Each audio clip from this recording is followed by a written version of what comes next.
ახალი შემადგენლობით საკრებულოს პირველი სხდომა ხვალ დილის 10 საათზე გაიმართება. კანონმდებლობის მიხედვით სხდომას ბათუმის 79 საარჩევნო ოლქის თავმჯდომარე კახა ბერჯაიანი გახსნის და ახლად არჩეულ საკრებულოს წევრებს თვითმმართველობის არჩევნების შედეგებს გააცნობს. საკრებულოს თავმჯდომარის არჩევამდე სხდომას საკრებულოს უხუცესი წევრი რამაზ სურმანიძე წარუძღვება.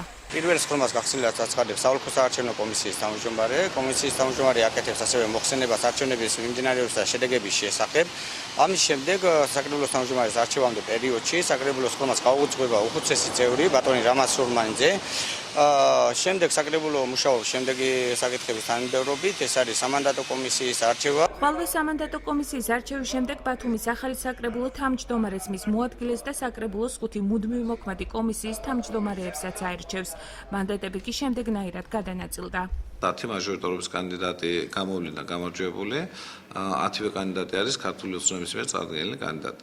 რაც შეეხება პროპორციული სისტემით ჩატარებულ არჩევნებს, აქ 15 მანდატი გადანაწილდა სუბიექტებს შორის და შესაბამისად 15 მანდატი გადანაწილდა შემდეგნაირად 7 მანდატი მიიღო ქართულმა ოცნებამ, 3 მანდატი ერთიანად მოძრაობამ, 2 მანდატი ეს არის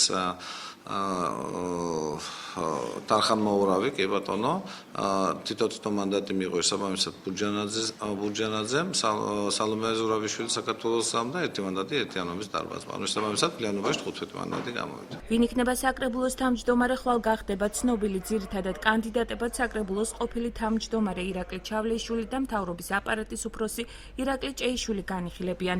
მათთან გასაუბრება დღეს ვერ შეძელით. ირაკლი ჩავლეიშვილი საქართველოში არ იმყოფება. ჭეიშვილმა კი ჯანმრთელობის პრობლემის გამო ვიდეო კომენტარის გაკეთებისაგან თავი შეიკავა.